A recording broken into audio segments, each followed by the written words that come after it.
Namaste students, welcome to 9th standard social science. Today we are going to see unit 3 economics, money and credit continuation. In last class we learned barter system, coins, natural money, paper money. Today we are going to see about electronic transactions. Before going to the topic, we can see one information, country and its currency. India, Indian currency, rupee. England, pound. European Union, euro. Canada, dollar. Japan, yen. China, yuan. Saudi Arabia, rial. Australia, dollar. Malaysia, ringgit. Pakistan, rupee. Sri Lanka, rupee. After the lesson, I will say the value of the Indian currency in dollar. Okay. Now we can see the topic. Today topic, electronic transactions. One has to visit the bank and fill in a challan or produce a check to withdraw money from his account. So முன்னாடியெல்லாம் எப்படி மணியை withdraw பண்ணுவாங்க அப்படி சொல்லிட்டு பார்த்தோன்னா, இப்போ கூட withdraw பண்ணுறாங்க. How we can withdraw the மணி?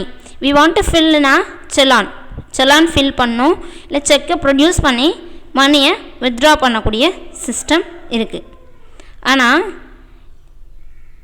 இப்போ அதை விட ஈஸியாக என்ன பண்ணிட்டாங்க, மணி டிரான்சாக்ஷனை ஈஸியாகிட்டாங்க. We can withdraw the money easily. How?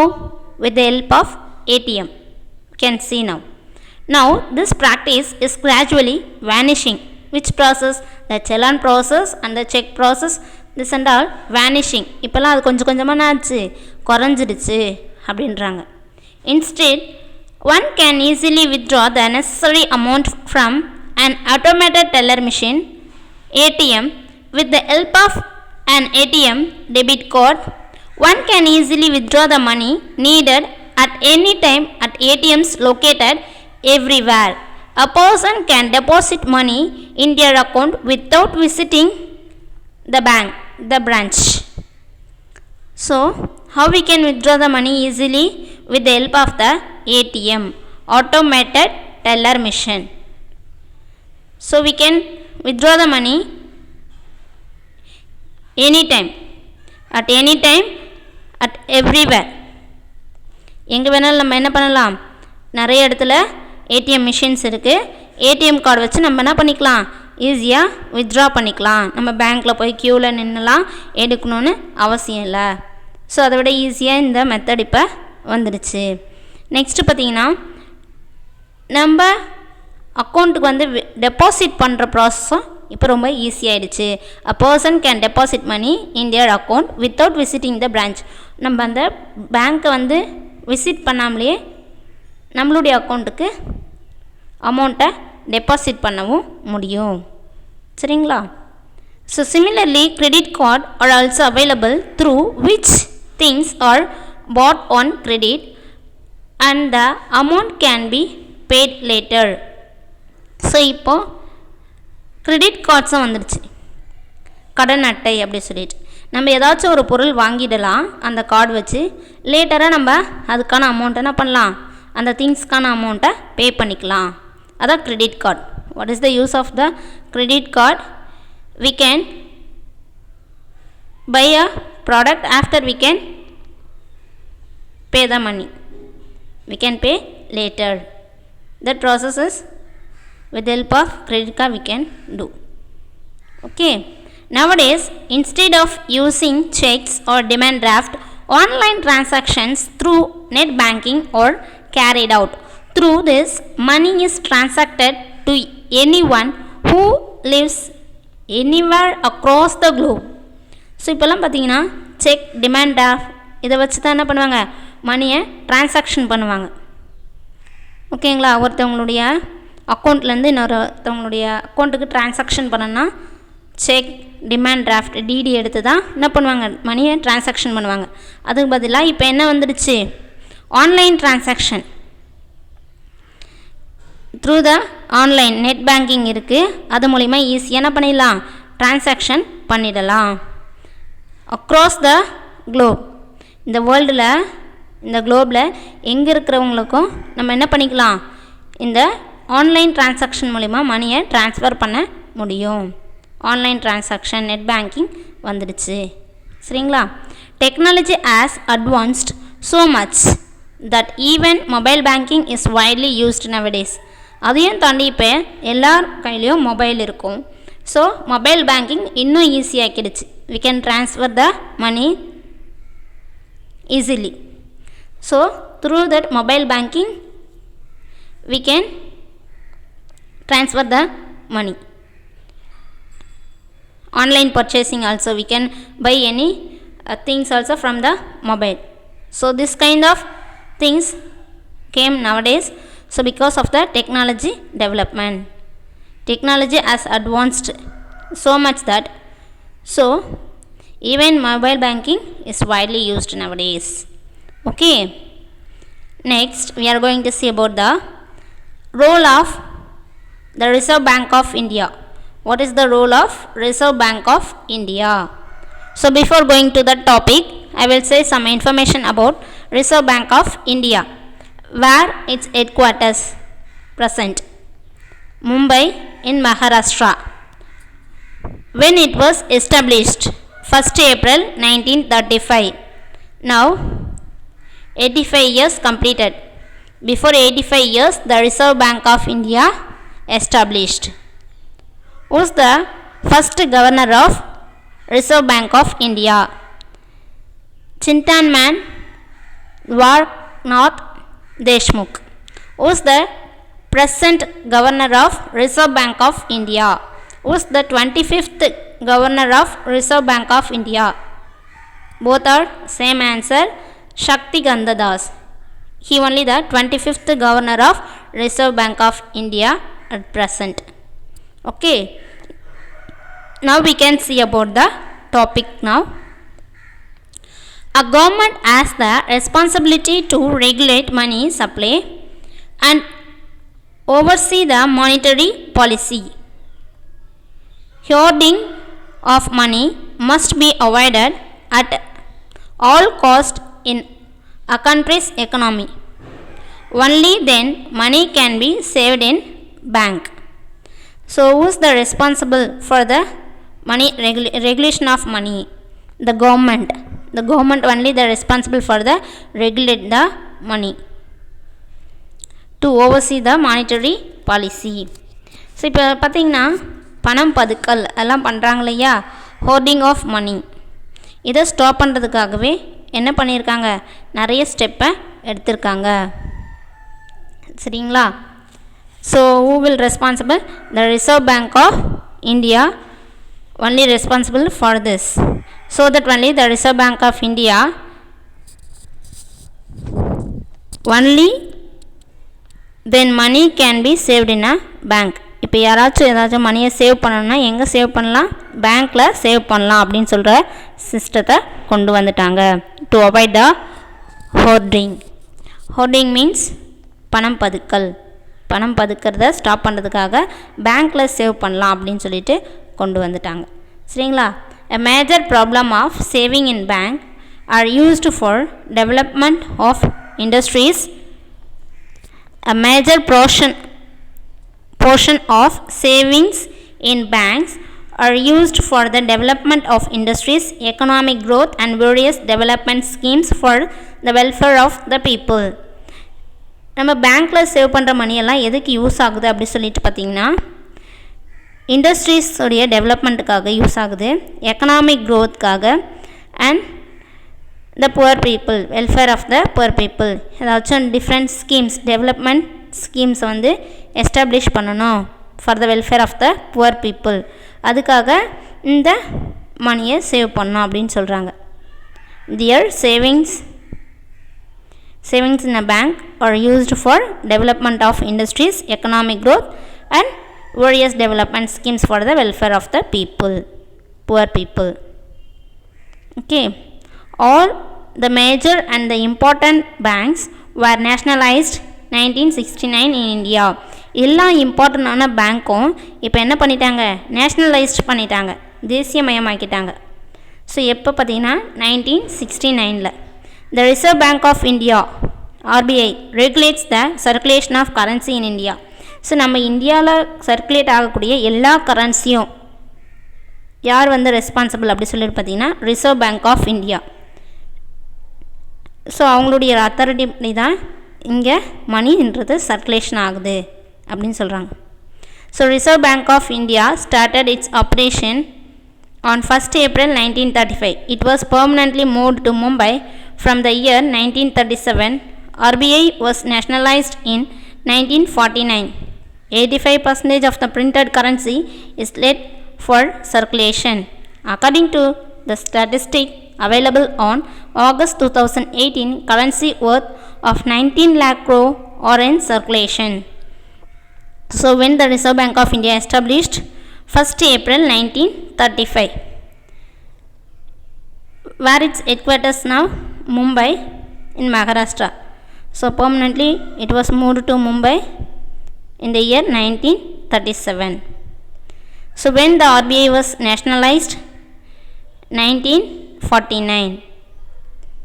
So 85% of the money இப்போ சர்க்குலேஷனில் இருக்குது. அப்போ அமௌண்ட்டில் எவ்வளோ பார்த்தீங்கன்னா 19 lakh crore வந்து இப்போ சர்க்குலேஷனில் இருக்குது. தட் மீன்ஸ் 85% ஆஃப் த மணி இப்போ சர்க்குலேஷனில் இருக்குதுன்னு சொல்கிறாங்க. ஸோ இது எப்போ வந்து சர்வே பார்த்திங்கன்னா ஸ்டாட்டிஸ்டிக் ஆகஸ்ட் 2018 வந்து ஸ்டாட்டிஸ்டிக் படி 19 lakh crore இப்போ சர்க்குலேஷனில் நம்ம யூஸ் பண்ணிகிட்ருக்கோம் அப்படின்னு சொல்கிறாங்க. நெக்ஸ்ட்டு பார்த்திங்கன்னா doctor B.R. Ambedkar, the architect of Indian constitution.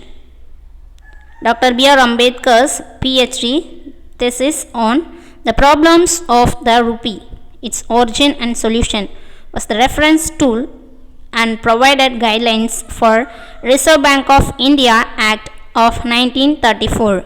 So Dr. B.R. Ambedkar thesis, அதாவது ஆய்வு கட்டுரை ஒன்று ரைட் பண்ணியிருக்காரு. என்ன பார்த்தீங்கன்னா the problem of the rupee, its origin and solution அப்படின்ற புக்கை ரைட் பண்ணியிருக்காரு. அந்த புக்கை ஒரு கைட்லைனாக வச்சு தான் ரிசர்வ் பேங்க் ஆஃப் இந்தியா ஆக்டை கொண்டு வந்திருக்காங்க. எப்போனா 1934. சரிங்களா?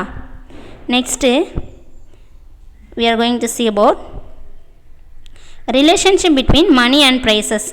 மணிக்கும் ப்ரைஸஸ்க்கும் என்ன டிஃப்ரெண்ட் அப்படின்னு சொல்லிட்டு பார்ப்போம். மணினா பணம், ப்ரைஸஸ்னால் விலை. இது உங்களுக்கு என்ன ரிலேஷன் அப்படி சொல்லிட்டு பார்க்கலாம். That is a close relationship between volume of circulation money and the price of things. மணிக்கும் ப்ரைஸஸ்க்கும் ரொம்ப க்ளோஸ் ரிலேஷன் இருக்குது அப்படின்னு சொல்கிறாங்க. 90% of the products are manufactured with the main aim of sales or mean for services. இப்போ 90% of the products வந்து manufacturing பண்ணுறாங்க இண்டஸ்ட்ரீஸில் பார்த்திங்கன்னா அது எதுக்காகனா சேல்ஸ் பர்பஸ்க்காக, சர்வீசஸ் பர்பஸ்க்காக தான் அவங்க மேனுஃபேக்சரிங் பண்ணுறாங்க.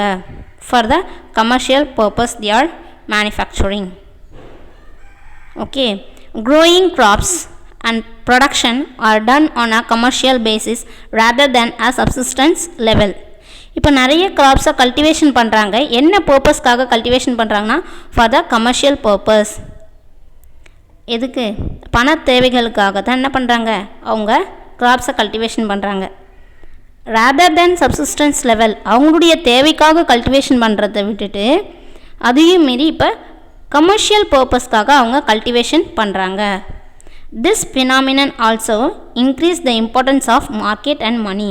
ஸோ இது மூலிமா நமக்கு என்ன தெரியுதுன்னா, நம்மளுடைய தேவைகளுக்காக நம்ம கல்டிவேஷன் பண்ணுறதை விட்டு இப்போ அதிகமாக கல்டிவேஷன் பண்ணி சேல்ஸ் பண்ணணும், கமர்ஷியல் கான்ட்ராக்ட்ஸ்க்காக கிராப்ஸை கல்டிவேஷன் பண்ணுறாங்க. ஸோ இதிலேருந்து they give more importance to the market and money. இப்போ எல்லாத்துலேயும் என்ன பண்ணுறாங்க, எதுக்கு அதிகமாக இம்பார்ட்டன்ஸ் கொடுக்குறாங்க, மணிக்கு தான் இம்பார்ட்டன்ஸ் கொடுக்குறாங்க. The relationship between the money and price is connected with the monetary policy. So மணிக்கும் ப்ரைஸ்க்கும் இருக்கக்கூடிய என்ன கனெக்ஷன் அப்படி பார்த்திங்கன்னா மானிட்டரி பாலிசி, பணவியல் கொள்கை, அதோடு ஒரு க்ளோஸ் ரிலேஷன் இருக்குது அப்படின்னு சொல்கிறாங்க. There is a close relationship between the growth of money supply and inflation. Money சப்ளைக்கும் growth ஆஃப் மணி சப்ளைக்கும் இன்ஃப்ளேஷன்னா பணவீக்கம், இதுக்கு ரெண்டுத்துக்குமே ஒரு க்ளோஸ் ரிலேஷன் இருக்குது. Price controls play a very important role in a country's economic stability. So விலைவாசி உயர்வு அப்படி இருந்ததுன்னா ரொம்ப ப்ராப்ளமாக இருக்கும். ஸோ ப்ரைஸ் வந்து கண்ட்ரோலாக இருக்கணும். Price control play a very important role. விலைவாசி கட்டுப்பாடுன்றது ரொம்ப முக்கியமான விஷயம் நம்மளுடைய economic ஸ்டெபிலிட்டிக்கு.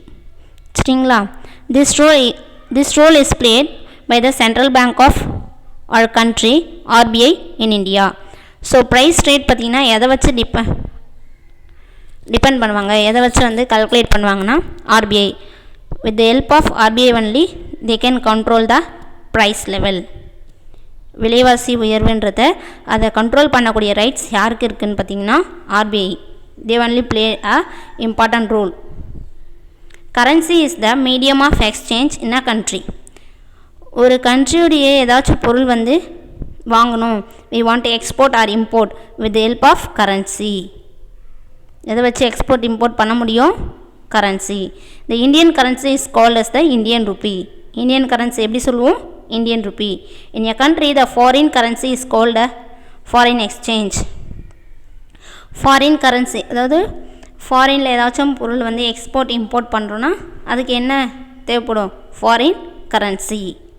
in a country the foreign currency is called foreign exchange அப்படின்னு சொல்கிறாங்க.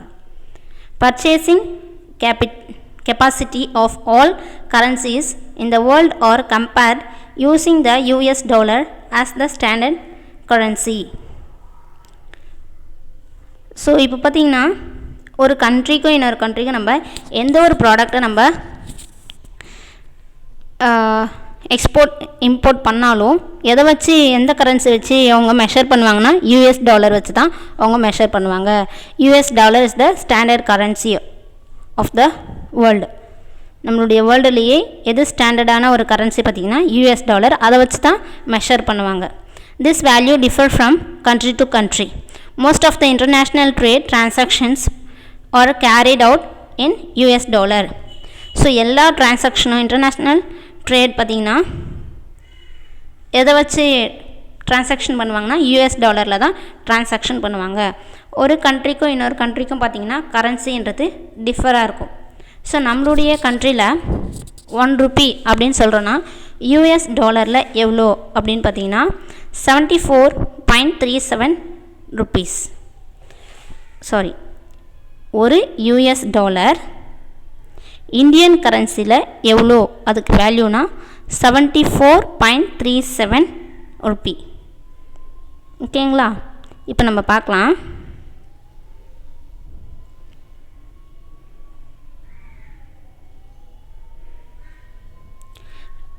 இந்தியா ருபி, யூஎஸில் ஒரு டாலர் நம்ம இந்தியன் ருப்பியில் எவ்வளோ சொல்லுவோன்னா 74 rupees. 1 US equal to 74 rupees. Okay, so 1 பவுண்ட்னா இந்தியன் ருப்பியில் எவ்வளோ அப்படி சொல்லிட்டு பார்த்தீங்கன்னா 96 ருபீஸ். ஒரு யூரோ அப்படின்னா நம்மளுடைய இந்தியன் கரன்சியில் எவ்வளோ அமௌண்ட் பார்த்திங்கன்னா 87.19 ருபீஸ். கனடாவில் இருக்கக்கூடிய டாலர் அது $1 ஈக்குவல் டு இந்தியன் கரன்சியில் எவ்வளோ பார்த்திங்கன்னா 55 ருபீஸ் 63 பைசே 83 பைசே. ஜப்பானில் ஒரு எண் 1 yen ஈக்குவல் டு இந்தியாவில் பார்த்திங்கன்னா 71 பைசே. சைனாவில் 1 யான் அப்படின்னு சொன்னாங்கன்னா இந்தியாவில் அதனுடைய வேல்யூ எவ்வளோ பார்த்திங்கன்னா 11 rupees 11.9. So like that Saudi அரேபியாவில் 1 ரியல் அப்படின்னா இந்தியாவில் அதனுடைய வேல்யூ 19 ருபீஸ் 19.83.